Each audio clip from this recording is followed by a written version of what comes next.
Hello everyone, welcome back. इस video में अपन लोग कुछ डिस्कस कर लेते हैं जैसे क्या क्या चल रहा है एविएशन में। कुछ हाल ही में अपडेट्स आए हैं पिछले एक महीने में, 1.5 महीने में, तो वो सारे कवर कर देता हूँ। कुछ मेजर चीज़ें जो मेरे को लगी बताने लायक। इसके अलावा कुछ रहेगा तो मैं दूसरे वीडियो में कवर करूँगा। ठीक है, स्टार्ट करते हैं। सबसे पहला जो बड़ी चीज़ हुई है वो है एयर इंडिया और विस्तारा का मर्जर। अपन पहले भी देखे थे पिछले मंथ जो हुआ था कि एक्सप्रेस इंडिया जो है उस पर मर्ज हो गया था एयर एशिया जो था। तो अब दोनों मिलके एक्सप्रेस इंडिया चला रहे, जो IX हो गया आई थिंक उसका कोड। तो अब वो जो है अपना लो कॉस्ट कैरियर वाला था, लो कॉस्ट कैरियर वालों को मर्ज कर दिए थे एक साथ, अब सिंगल चला रहे थे। इस बार में फुल कैरियर वाले जो हैं उनको मर्ज कर दिया गया है। एयर इंडिया और विस्तारा वाले जो हैं जो लॉन्ग रूट्स के लिए, प्रीमियम सर्विसेज के लिए रहते थे, वो सिंगल मर्ज करके अब सिंगल एंटिटी बना दिए हैं। एयर इंडिया के ही नाम से जाना जाएगा, विस्तारा नहीं रहेगा।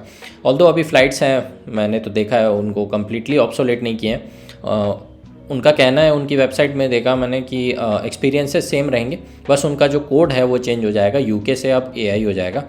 ये सब आईटा कोड बता रहा हूँ मैं, मतलब जो आपके बोर्डिंग पास में लिखा रहता है ना, साइड में AI करके कुछ नंबर लिखा रहेगा। इंडिगो के केस में 6C लिखा रहता है, एक्सप्रेस इंडिया के केस में IX लिखा रहता है। तो ये वहाँ आप देख सकते हो। तो वो कोड चेंज हो जाएगा, लेकिन सर्विसेज अभी भी सेम रहेंगी। मे भी धीरे धीरे विथ टाइम ये लोग चेंज कर दें, विस्तारा को कम्प्लीटली हटा दें और सिंगल एक एयर इंडिया के नाम से चलाएं। तो अभी ऐसा दो हो गया है, एक फुल कैरियर वाला समझ लीजिए, और एक लो कॉस्ट कैरियर वाला हो गया। तो दोनों को अब 2 में सिमटा के रख दिए 4 के बजाय। तो बेटर मैनेजमेंट रहे, में भी बेटर ऑपरेट कर पाए वर्कफोर्स के साथ, बेटर यूटिलाइज़ कर पाए रूट्स को। तो आई थिंक उस वजह से ये अच्छा भी है, रिडंडेंसी कम हो गई है थोड़ी। तो देखते हैं आगे कैसा ये लोग परफॉर्म करते हैं। जो अभी उनके कुछ वेबसाइट्स पे चीज़ें लिखी हुई हैं, जैसे मर्जर हो गया तो हमारी अब कितनी फ़्लाइट हो गई है, अब कैसे वर्कफोर्स कैसी हो गई है, रूट्स कैसे इस्तेमाल करेंगे, वो सब डेटा पे अपन नहीं जाते। मोटा मोटा समझ लीजिए आप 2 में ही सिमट के रह गए, लो कॉस्ट और फुल कैरियर वाली। इसके बाद जो है नेक्स्ट जो चेंज आया एक, वो है एक इंटरनेशनल फ़्लाइट एयर एशिया ने लॉन्च की, इसी मंथ में किया है। 16-17 तारीख को उनकी पहली लैंडिंग हुई थी, और ये पोर्ट ब्लेयर से कोलालमपुर के बीच में है। AK-55 उसका नाम है फ़्लाइट का, एयर एशिया का है। उन लोगों ने अभी मतलब लैंड कराया है, और उसका जो ड्यूरेशन है आई थिंक 1 से 2 आवर का है, 2-2.5 आवर का है। एग्जैक्ट मेरे को याद नहीं है। तो पोर्ट ब्लेयर से डायरेक्ट कोलालमपुर और कोलालमपुर से डायरेक्ट पोर्ट ब्लेयर। तो अगर मान लीजिए पोर्ट ब्लेयर जाना हुआ है तो 1-2 घंटे का वहाँ भी सफ़र मार के अपन कवर कर सकते हैं। और भी फ़्लाइट्स है, पर मैंने इतनी शॉर्ट ड्यूरेशन वाली तो देखी नहीं है। तो डायरेक्ट पोर्ट ब्लेयर एक जंप मारे। पोर्ट ब्लेयर के लिए भी आई थिंक डायरेक्ट नहीं है, कोलकाता के थ्रू जाना पड़ता है। तो अगर डायरेक्ट होती तो पोर्ट ब्लेयर से अपन जा सकते हैं और वहाँ भी कवर करके आया जा सकता है। ये फ़्लाइट उन्होंने अभी डाली है। इसके बारे में ज़्यादा डिटेल जानना होगा तो आप लोग देख लेना, सर्च कर लेना। पर अभी उनका फर्स्ट लैंडिंग हुई थी कुछ दिनों पहले ही।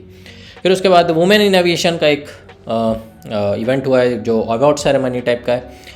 उस पर जो वुमेंस ने कंट्रीब्यूशन किए हैं, अपने डिफरेंट विंग्स में काम करते हैं जो एविएशन सेक्टर में लेडीज़ लोग, उनको अवार्ड्स दिए गए हैं। वैसा टाइप का एक सेरेमनी है जिसमें AI के चेयरमैन भी थे, और भी मतलब कुछ जो इनको लीड करती हैं वो लेडीज़ थी। तो एक तरह से ये एक ऐसा इवेंट है जहाँ पे ना वुमेंस को थोड़ा पुश दिया जाता है कि एविएशन सेक्टर में ज्वाइन करें, आएँ, काम करें, ज्वाइन करें, ग्राउंड पे करें, या फिर केबिन क्रू एज काम करें, या एज ATC काम करें, CNS में काम करें। तो थोड़ा वुमेन एम्पावरमेंट, नारी शक्ति को ऊपर बढ़ाने के लिए ऐसा टाइप का इवेंट समझ सकते हैं। इसमें छोटे छोटे जो बच्चे हैं उनको भी, जो लेडीज़ लड़कियां रहती हैं छोटी छोटी, जो उनको भी मतलब मोटिवेट कराया जाता है, सिखाया जाता है, या वर्ल्ड ऑफ एविएशन से थोड़ा वाकिफ़ कराया जाता है, ऐसा समझ लीजिए। टायर 1 टायर 2 की लेडीज़ लोग को तो समझ में आता है, लेकिन जो बहुत ही गाँव देहात से आती हैं लेडीज़ लोग, उनको वो तो एयरक्राफ्ट देखी भी नहीं होती, वैसा टाइप का होता है, तो उनको एक अच्छा पुश मिल जाता है। तो वैसा टाइप का ये इवेंट समझ के चलिए। तो वहाँ पर थोड़ा वुमेन एम्पावरमेंट को थोड़ा समझ लीजिए पुश किया जाता है। तो इस टाइप का इवेंट है। अगर आप कोई लेडी हैं तो इन सब चीज़ों का देखे करिए, इसमें बहुत ज़्यादा पुश किया जाता है लेडीज़ लोगों को। तो ऐसा इवेंट अभी दिल्ली में ही हुआ था, कुछ दिन पहले हुआ था। ये 3rd एडिशन था, इसके पहले भी हो चुका है। इनके खुद की एक वेबसाइट भी है, ज़्यादा डिटेल जाननी हो तो वहाँ जाके देख सकते हो आप, वुमेन इन एविएशन करके ही है।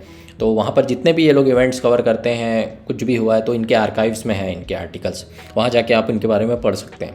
तो वुमेन का कंट्रीब्यूशन अच्छा है, होना चाहिए। एविएशन वैसे भी ग्रोइंग सेक्टर है, तो जितनी ज़्यादा वुमेन्स इन्वॉल्व रहेंगी तो अच्छा ही रहेगा। थोड़ा सा वुमेन सेंट्रिक भी है ये जॉब, ऐसा मतलब समझ सकते हैं। तो थोड़ा सेफ भी है, मतलब पायलट बनना, केबिन क्रू मेंबर बनना और एटीसी बनना या फिर सीएनएस में काम करना, तो ये सब क्या एक अच्छा डोमेन हो जाता है लेडीज़ लोगों के लिए भी काम करने के लिए। हम लोग के लिए तो है ही है, ठीक है। तो इसलिए मैं कवर कर रहा हूँ।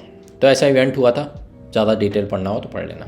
नेक्स्ट जो है एविएशन में, भाई इंडिगो को एयरक्राफ्ट ऑफ द ईयर क्या बोलना चाहिए, एयरलाइन ऑफ द ईयर बोला गया 2024 में। और इसका जो किसने दिया है, कैपा करके है, सिविल क्या नाम है उसका, एविएशन, उनका नाम मैं भूल गया, सिविल एविएशन करके है यार, कैपा सेंटर फॉर एविएशन करके। इनका इवेंट भी कुछ दिनों पहले ही हुआ था, 3-4 दिन पहले, और सर्बिया में हुआ था। और वहाँ पर इन लोगों को अवार्ड मिला है। इनके बारे में इनके जो मेन की फैक्टर्स हैं, वो इनका जो ऑपरेशनल सस्टेनेबिलिटी है, जो मतलब टिके रहते हैं ये मार्केट में, किसी भी कुछ भी ऊपर नीचे होता है अगर एविएशन सेक्टर में, तो भी ये अपना परफॉर्मेंस टिका के रखते हैं। और इनकी चलते रहती है, मार्केट की डोमिनेंस ज़्यादा है इनकी उसमें देखा जाए अगर तो लो कॉस्ट कैरियर वाले में। और इनका जो नेटवर्क है वो भी बहुत अच्छा है, इंटरनेशनली, डोमेस्टिकली, इंडिया में। तो इस वजह से इनको एयरलाइन ऑफ द ईयर का अवार्ड दिए। तो इन सब फैक्टर्स को कंसिडर करके दिया गया है। तो ऐसे भी मेरे को लगता है कि थोड़ा अभी टाइम है एयर इंडिया को अपना एक्सप्रेस इंडिया बोलना चाहिए, वो ज़्यादा कॉम्पिटिटिव है इसके लिए, लो कॉस्ट वाले के लिए। तो उसका मतलब मार्केट शेयर खींचना मेरे को लगता है टाइम लगेगा। अभी भी इंडिगो ज़्यादा मार्केट शेयर कैप्चर करता है इंडिया में भी, तो उस वजह से मैं भी लगता है इनको दिया गया है। तो इनके जो वर्कर्स हैं, जो CEOs हैं और ऊपर के पोजीशन के जो VPs हैं, अच्छी अच्छी बातें बोली इनके लिए, मतलब अवार्ड मिलने के बेसिस पे। तो वो हुआ है, giving wings to the nation type का इनका लोगो है, ऐसा टाइप समझ सकते हैं। तो अचीवमेंट है एक तरह की, वो शेयर कर रहा हूँ। तो अभी कुछ दिन पहले ही हुआ ये। फिर उसके बाद एक और जो अच्छी मेरे को खबर सुनने में आई, वो सरला एविएशन से रिलेटेड है। आप लोगों ने भी देखा होगा आई थिंक ये, जो मतलब एक फ्लाइंग टैक्सी का कॉन्सेप्ट ये लोग लाए। मैं पहले नहीं जानता था इनके बारे में, कुछ टाइम पहले इनके बारे में पढ़ना शुरू किया तो समझ में आया। इनकी खुद की वेबसाइट भी है। ये लोग क्लेम कर रहे हैं कि एक electronic vertical take off and landing वाली एक मतलब जहाज टाइप का, हेलीकॉप्टर टाइप का समझ लीजिए, वो थोड़ा वैसा फील देता है मेरे को। वो यूज़ करके ये इलेक्ट्रॉनिक सिटी से बेंगलोर में पहुंचाएंगे, मेजर बेंगलोर एयरपोर्ट तक। मेजर इनका टारगेट बड़ी बड़ी सिटीज़ है जहां पर कंजेशन ज़्यादा है, मुंबई, दिल्ली, बेंगलोर, ऐसी जगहों पे। तो ये उठा के सीधा आपको एक जगह से उठाएंगे 5-6 लोगों को, 6 हैं वैसे तो बोलते हैं ये, और एक पायलट रहेगा। तो 6 लोगों को सीधा उठा के वो सीधा एयर से ट्रैवल करा देंगे, कहाँ पे, बेंगलोर एयरपोर्ट में 15-20 मिनट में पहुँचा देंगे। और कंपैरिजन इनका थोड़ा उनसे रहता है, ओला वालों से, कि जो टैक्सी सर्विस है ग्राउंड वाली, वो आपको इतना चार्ज लेगी और इतने मिनट में पहुंचाएगी, हम थोड़ा कम टाइम में पहुंचा देंगे। सरला ऑल्दो एक वुमेन पायलट के बेसिस पे इन्होंने नाम रखा है, और उन्होंने वेबसाइट में दिया भी है कि वो पहली वुमेन थी पायलट वाला लाइसेंस लेने के लिए। तो उनको ट्रिब्यूट देते हुए उन्होंने नाम लिखा है। इंडियन कंपनी ही है, इंडियन फाउंडर्स हैं, उनके वेबसाइट पे जाओगे तो आपको पढ़ने मिलेगा। तो ये एक अच्छा कॉन्सेप्ट लाया मेरे को लगता है। अभी ये ऑन नहीं हुआ है, चालू तो नहीं हुआ है, हालांकि इन्होंने वेबसाइट वगैरह बनाई है, डिटेल दिए हैं कि क्या करना चाहते हैं, पर मुझे इसका अंदाज़ा नहीं है कि ये लोगों ने स्टार्ट नहीं किया है अभी तक, मेरे को जितना पता है। और फ्यूचर में ये प्लान कर रहे हैं। इनके बारे में काफ़ी न्यूज़ पढ़ी है मैंने, लेकिन कुछ ऐसा लाइव डेमो टाइप का देखा नहीं है अभी तक। तो आई थिंक सो अभी तक तो स्टार्ट नहीं हुआ है। बेंगलोर की कंपनी है, बेंगलोर में स्टार्ट करेंगे ऑलमोस्ट, तो फ्यूचर में मे भी ये ऐसा हो सकता है। पर मेरे को लगता है ये ट्रैफिक को काटने का एक वाइबल ऑप्शन मेरे को सही नहीं लगता है ये, क्योंकि कितना ही कर लोगे आप, मतलब ट्रैफिक हटा के आप ऊपर से तो पहुंचा दे रहे हो, लेकिन कितना ही फिर एयर में ट्रैफिक बढ़ जाएगा, वैसा हो जाएगा। और फिर एयर की रूल्स रेगुलेशंस भी रहते हैं एयर में उड़ाना, तो वो सब कैसे ये हैंडल करेंगे वो भी देखने लायक रहेगा। तो मैं थोड़ा पढ़ते रहता हूँ उनके बारे में, आपको भी पढ़ना है तो पढ़ सकते हैं। ये एक चीज़ है। एक और चीज़ हुई है कि अपन लोग एक और मेजर मार्क अचीव किए हैं कि डोमेस्टिक पैसेंजर्स जो हैं, डोमेस्टिक पैसेंजर्स वो कुछ दिन पहले मैंने न्यूज़ पढ़ी थी, उस पर आई थिंक 5 लाख क्रॉस कर दिए, जो एक अच्छा मतलब साइन है एविएशन के रिस्पेक्ट में। एक ही दिन में अपन ने डोमेस्टिक ट्रैवल जो हुए हैं और वो 5 लाख से ज़्यादा हुए हैं। तो जो अराइवल डिपार्चर्स हुए हैं डोमेस्टिकली ही, इतने 5 लाख से ज़्यादा लोग, ऑलमोस्ट 5 लाख लोग ट्रैवल कर लिए थे उस दिन। आई थिंक 16 या 17 नवंबर की बात है, ये मैंने पढ़ा था। तो ये अच्छा एक साइन है एविएशन सेक्टर के लिए, अपने लिए भी अच्छा है, अथॉरिटी के लिए। नवरत्न कमिंग अप में भी इसके अलावा जो एक काम की चीज़ है वो भाई चेयरमैन चेंज हुए हैं एआई के। दिखा देता हूँ, विपिन सर हो गए हैं अभी, ये अभी अपडेट हुआ, पिछले महीने ही अपडेट इन्होंने चार्ज लिया है। तो विपिन कुमार सर एक IAS ऑफिसर है 1996 बैच के, बिहार कैडर के। Prior to his appointment as a chairman in AI, Shri Kumar has served as additional secretary department of school education and literacy. कहाँ उन्होंने सर्व किया है यहाँ पे लिखा हुआ है। फिर ड्यूरिंग हिज पोस्टिंग उन्होंने कहाँ सर्व किया है यहाँ पे भी लिखा हुआ है। उनका थोड़ा सा छोटा सा प्रोफाइल दिया हुआ है, ये अथॉरिटी का ही वेबसाइट में है। और इलेक्ट्रॉनिक्स एंड टेलीकम्युनिकेशन वाले अपनी बिरादरी के हैं, इलेक्ट्रॉनिक्स एंड कम्युनिकेशन वाले हैं, टेलीकम्युनिकेशन वाला हूँ मैं तो अपने ही हैं एक तरह से। तो बताना क्या चाह रहा हूँ मैं, काम की चीज़ इसमें यह है कि IAS ऑफिसर हैं 1996 बैच के। इसके पहले भी जो चेयरमैन थे वो भी IAS थे, और वो 1993 के थे बैच के, महाराष्ट्र कैडर से ही थे। और उन्होंने 3 साल सर्व किया। आई थिंक मैं जब आया ज्वाइन किया अथॉरिटी उससे पहले से ही थे, तो 3 साल आई थिंक उन्होंने सर्व किया यहाँ पे एज अ चेयरमैन। और फिर अब वो सेक्रेटरी की पोजीशन पे है गवर्नमेंट ऑफ इंडिया में। स्पेसिफिकली मुझे नहीं पता कहाँ पे, पर सेक्रेटरी की पोजीशन मिल गई थी तो वो चले गए। और अभी जो ज्वाइन किया वो ये विपिन सर ने ज्वाइन किया। तो काम की बात क्या है कि 1996 बैच के हैं बिहार कैडर के, तो IAS हुए 1996 के। और सर्विस काउंट कर लीजिए, 28 साल की सर्विस हो रही है 2024 तक में। और 28 साल की सर्विस में वो एज अ चेयरमैन यहाँ पे आ गए हैं, है ना, दिल्ली में ही बैठे होंगे।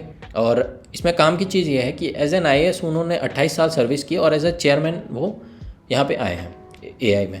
मैं यहाँ पे सर्विस कर रहा हूँ, अगर मैं पूरी ज़िंदगी भी सर्व करूँ ना यहाँ पे, तो चेयरमैन तक नहीं पहुँच पाऊँगा। ज़्यादा से ज़्यादा मैं 30, 32, 35 साल की भी अगर सर्विस करता हूँ तो लेवल्स इतने हैं और स्टैग्नेशन भी है, तो उसके चलते मेरा पहुँच पाना चेयरमैन तक एकदम ना के बराबर है।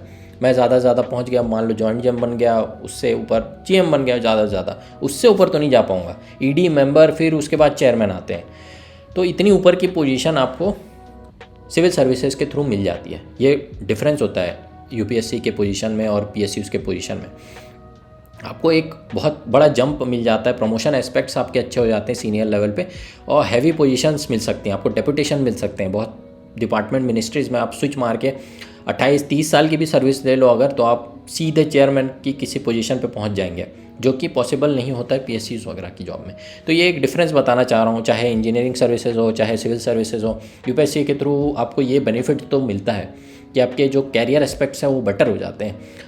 देखा जाए तो आप बहुत ऊपर बहुत जल्दी पहुंच सकते हैं, बहुत सरपास कर देते हैं बहुत सारा लेवल। तो ये डिफरेंस देखने को मिलता है। इंजीनियरिंग सर्विसेज में भी आप कर सकते हैं ये चीज़। हालांकि होना चाहिए कि रिक्वायरमेंट हो, आपका सिलेक्शन हो जाए।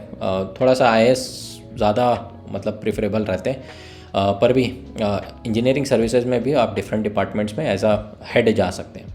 तो ITS वगैरह में जैसे है, रेलवे वगैरह में और ज़्यादा अच्छी अपॉर्चुनिटी रहती है। तो वैसे भी देख सकते हैं, एज ए स्टूडेंट अगर कोई देख रहा है तो वो ऐसे भी देख सकता है। ठीक है, तो वो समझाना चाह रहा था, डिफरेंस आपको एक फ़ील आ जाएगा। यही है, और कुछ अगर रहता है तो अपन चटपटा स्टोरीज़ देखेंगे एविएशन में क्या चल रहा है। अभी मेरे पास यही चीज़ें मैंने कुछ टाइम से पढ़ रहा था, तो मैंने सोचा कवर कर देता हूँ। ठीक है, तो फिर किसी नेक्स्ट टॉपिक पे अपन बात करेंगे नेक्स्ट वीडियो में। तब तक